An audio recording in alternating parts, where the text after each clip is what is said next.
Kalian ingin membeli HP impian tanpa merogoh kocek dalam.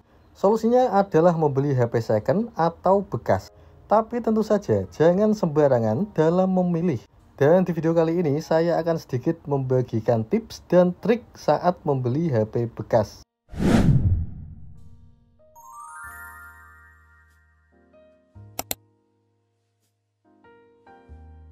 Oke, assalamualaikum warahmatullahi wabarakatuh. Kembali lagi dengan saya di Kamal Tekno, dan di video kali ini saya akan memberikan sedikit tips untuk kalian yang ingin membeli iPhone bekas. Karena membeli barang elektronik tidak seperti membeli barang-barang yang lain. Beli baju gampang, tinggal cek gak ada yang sobek, jahitannya bagus, langsung beli. Sepatu, tas juga sama. Tapi berbeda saat kita membeli barang elektronik, apalagi HP ya. Banyak sekali komponen yang perlu dicek dan dites. Gampang-gampang susah sih sebenarnya. Bahkan saya yang sudah bertahun-tahun berjualan HP, kadang masih suka error dan kelewat saat mengecek HP yang akan saya beli, guys. Berikut saya rangkum supaya lebih mudah. Yang pertama, sebelum membeli, pastikan kalian memeriksa kondisi fisik dari HP-nya.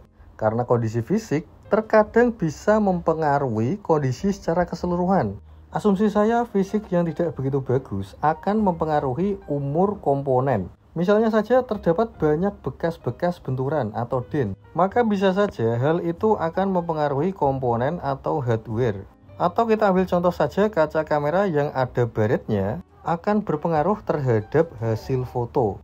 Dan pastikan juga fungsi-fungsi tombol semuanya normal dan berfungsi dengan aman. Tidak hanya berfungsi, tapi juga kliki. Kliki itu apa, Bang? Kliki itu saat kita memencet tombol, itu terasa ada bunyi klek-klek. Tombol power, tombol volume, dan silent button. Pastikan semuanya aman. Kemudian cek juga bagian layarnya. Pastikan layar dari HP yang akan kalian beli adalah original bawaan. Setelah cek fisik, kita menuju pemeriksaan yang kedua, yaitu pastikan iPhone kalian terdaftar di website resmi Apple. Pastikan modelnya sama dengan unit yang akan kalian beli. Kemudian cari tahu apakah masih ada garansi resmi dari Apple atau tidak. Di menu tentang ponsel juga ada. Jadi silahkan kalian cocokkan, guys. Dan untuk iPhone Inter, silahkan kalian cek bagian sinyalnya. Dan saran saya, coba beberapa kartu. Jangan cuma satu kartu saja. Silahkan coba buat internetan dan juga buat nelpon. Pastikan semua berfungsi dengan aman. Dan untuk unit Inter, pastikan emailnya terdaftar di website resmi Bea Cukai. Tapi ternyata setelah dicek di website ini dan tidak muncul, tapi sinyalnya masih ada, itu berarti HP kalian emailnya diinjek 3 bulan. Dan setelah 3 bulan, kemungkinan sinyalnya tidak aktif lagi. Kemudian periksa juga apakah ada riwayat komponen yang diservis. Caranya cukup gampang, tinggal masuk menu tentang ponsel dan langsung tersedia di situ, guys. Untuk unit yang saya miliki ini, sepertinya refurbish dari Apple-nya langsung ya. Beberapa part sudah ada yang diganti, tapi komponennya asli semua. Di sini tertulis yang pertama baterai, kemudian mainboard, dan kamera deep sensor. Semuanya sudah diverifikasi oleh Apple pada tanggal 4 Juni 2024. Dan pihak Apple juga menyediakan masa garansi sampai 2025. Kemudian selanjutnya yang perlu kalian cek adalah harganya. Pastikan unit yang akan kalian beli tidak overpriced, bukan harga yang terlalu tinggi. Begitu juga untuk unit yang saya miliki ini. Ini saya jual di harga 8,5, guys. Kalau kalian beli unit baru, mungkin baru dapat iPhone 13. Tapi di sini dengan harga yang sama, kalian sudah bisa mendapatkan iPhone 15 yang saya review ini, guys. Bagi yang berminat, silahkan cek di kolom deskripsi. Saya sediakan link untuk pembelian di sana. Tapi kembali lagi, silahkan beli sesuai kebutuhan saja. Jika kalian ingin desain yang fresh dengan model Dynamic Island seperti ini, maka silahkan pilih iPhone 15. Tapi jika kalian masih nyaman dengan adanya notch, maka pilih iPhone 13. Oke, sekarang kebutuhan penyimpanan. Pastikan penyimpanan iPhone yang akan kalian beli cukup untuk kebutuhan kalian, guys. Sebagai contoh, ukuran minimal untuk kalian yang kebutuhannya hanya sosmed saja, kapasitas 128 GB sudah lebih dari cukup di tahun ini. Tapi jika kalian seorang videographer atau konten kreator, saya sarankan pilih minimal yang 256 GB. Oke, sekarang lanjut ke pengecekan lagi. Pastikan OS dari iPhone yang akan kalian beli merupakan OS terbaru. By the way, untuk saat ini OS terbaru dari iOS adalah iOS 18.2.1. Pastikan OS terbaru sudah terinstal, karena biasanya untuk iPhone keluaran Inter ada masalah signal saat pembaruan software. Dan itu sangat sering terjadi guys. Saat diupdate di iOS terbaru, sinyalnya jadi hilang. Kemudian selanjutnya adalah cek fungsi hardware. Mulai dari touchscreen, mikrofon, kamera, semuanya silahkan kalian cek satu persatu. Dan untuk pengecekan fungsi, saya sarankan untuk hati-hati dan tidak terburu-buru. Minta tolong dan juga minta waktu sama pemilik HP untuk melakukan pengecekan agak lama.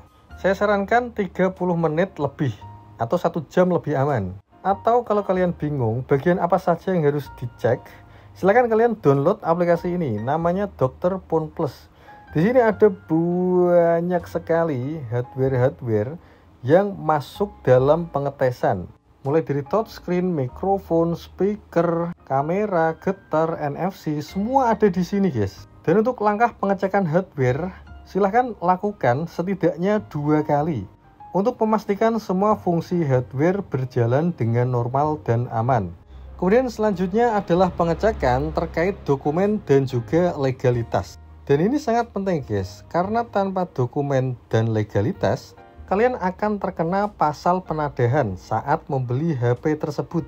Dengan dus yang sudah terkonfirmasi alamat email yang sama dengan HP, itu sebenarnya sudah sah. Tapi untuk lebih detailnya lagi, yang pertama pastikan ada faktur pembeliannya atau nota pembelian. Kemudian ada garansi resminya atau kartu garansi. Dan untuk dokumen tambahan, silahkan kalian buat dokumen transfer. Silahkan minta kwitansi pembelian dari pemilik sebelumnya. Sebenarnya akan jauh lebih aman jika kalian membeli unit HP atau iPhone di toko atau penjual yang memiliki reputasi yang baik lah.